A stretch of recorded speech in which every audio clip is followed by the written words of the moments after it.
drop there. It gives the Magus dashback fix, which allows Magus dashback fix allows. It basically makes it work the same way as it works dashing forward, but instead of delaying your inputs, it just makes dashback a 2-frame window. Yeah, the other one had. What it would do is it would, it would delay your inputs between dashing back. Science. Yeah, it's crazy stuff. And so this one, it's just a different game state, and it works differently. It's pretty dope. The shield drops he did by reducing actually the size of the spot dodge place, so that you can. Yeah, that's what I thought. Like they just increased the size of like the little shield drop. Well, yeah, because the way shield dropping works is it was definitely just like it was in 64. Yeah. And then they just didn't remove it, and they added spot dodging. Yeah. And they forgot it was there. So just cutting out a little bit of a spot dodge space makes it pretty consistent and pretty easy. And obviously, and the other thing it has, which is kind of contentious, is 1.0 dash value. But I feel like if people aren't willing to do that, it's pretty easy to make the box consistently dash at 0.985 or 785, whichever it is. Yeah. So. But certain controller, like actual controller, can hit 1.0. Certain ones. Here's the thing. Not consistently, but they can. It can't really. Because you have to, like, it can presumably rush. Right now, like, rush. I'd like you to play Dark Tooth on stream as well. Okay, now they're hand warming. Now we have hand warmer is proper. Okay, so it is Sans / Onion Knight, whatever he's calling that today. But again, before we get started here, thank you for tuning in to Apollo 7. Hey. This is the start. Sorry. This is 7. Yeah, this is 7. No, I didn't say 8. I said hey. Okay. But thank you for tuning in for Apollo 7. This is the start of singles. I'm BirdUp, here with Jib. We're in lovely Lower East Side, New York. It's actually great because we're in a basement, which usually sucks, but apparently it's miserable out there. Yeah, it's so. I'm not down with that. I'm super down to be in this little bunker of Melee heaven. You should come find us if you're in the New York City area or the tri-state area. We have tournaments all the time. Come on down. You've got the address right down there in the bottom right. And like 145. there's a lot of brunch places around here. You know, show up early, get brunch. You'd know that. Over. You'd know that way better than anyone else here. I don't know. You're the only real bruncher. I'm not a bruncher. Are you not? I'm not. I get up too late to go to brunch. That's fair. I wake up at like 11:30. I'm not out of the house until at least 2. Yeah, exactly. I wake up at 11:30. I'm not out of bed at 11:30. So we got a lot of good places. We got ramen, we got Filipino food, and now we're gonna get some Melee. Onion Knight. That's a Game of Thrones thing, right? Yeah. Okay, that's dope. Sans Game of Thrones. This guy has his pop culture references on point. Yeah.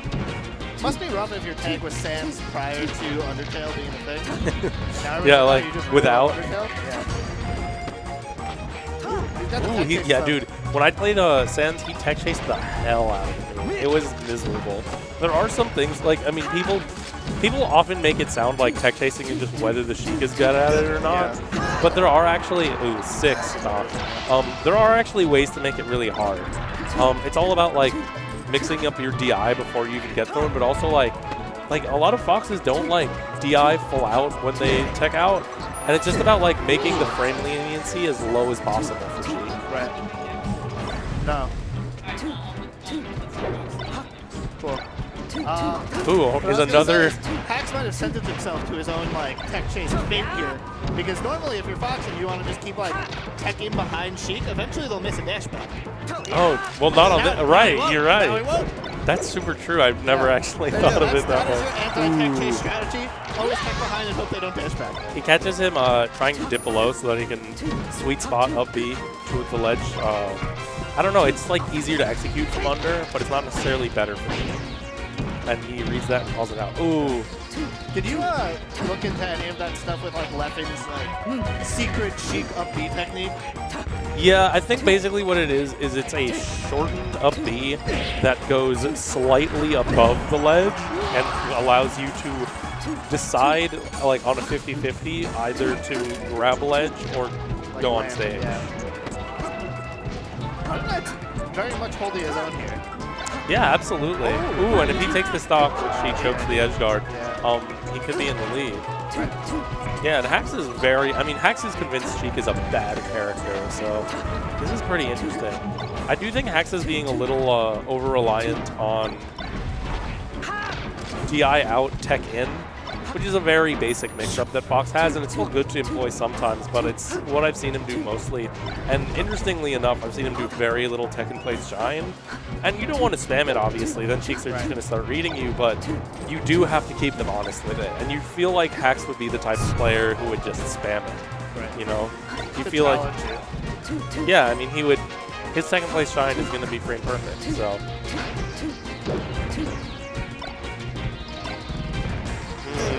That was really lucky. He actually, by drifting backwards with that roll in, with that dare, he was actually looking for the roll in, but he barely missed spaces and gets F tilted. I was expecting it there. That was terrifying. Yeah. Look at these little shield pivots. Play on a box, dude. Why do you need shield pivot? Did you see the conversation about, like, just not pivot tilting on the box, being like, yeah, we should just... That was me. That was you? That was me and Jesse. Oh, okay. I just don't understand how you would police something like that. So like, it would be, that's the thing, is so it's either you have to make pivot tilting consistently possible on the GameCube controller, or impossible on the box. Yeah. Making it impossible on the box would be really hard. It would be some like weird hard-coded shenanigans. But I wonder if it'd be something like how they have. It would also be like metagame changing. Like people don't want that. Right. Oh. Okay. You're sick, Hax. All right. Look at his face. Yeah. He's like, yeah. Does the box have the sort of limiter that most fight sticks and like regular hitbox will have, where you can't input two directions at once? Yeah, two opposite directions at once. Yeah, so obviously. That would and I don't know. Do they have a custom board, or do they use a board that has that sort of limitation? I don't know what it would even do in Melee. Isn't that like the Forbidden DI stuff? No, Forbidden DI is very different. Taking Hax to the bigger stage. Yeah. That's the best play. Well, give him more space. He's not terrible on small stages either, you know? Like, his pressure is still really good. I don't think taking Hax anywhere as Sheik feels great. I do think that Dreamland is something that floaty mains is slowly starting to, like, give up on. And they're starting to take Fox more to, like, FOD and Battlefield. Yeah, when I played Samus, I didn't want to show up against the Fox that I knew was good at movement. They just, like, run circles around you. Yeah, that is kind of what's happening. Honestly, I think he should have gone bad. Yeah, like, he lost that very narrowly. Right. And, like, there was an edge guard that, it was a very close to an edge guard gimp that he kind of just backed off too much on. He got scared. Yeah, I think so. But if he hadn't choked that, he could have easily taken that game. I'm very rarely a proponent of going back to the stage you lost on. I actually am almost always. Well, not necessarily always, but, like, I think if you think it's your best stage, I think you should always go back onto it, regardless of what the outcome of the match was. Unless you see them, like, obviously being very good on it. And yeah, Hax is very good on Battlefield, but I think the results are showing. Then again, Hax is also very, like, momentum-based. Like, he needs a lot of warm-up.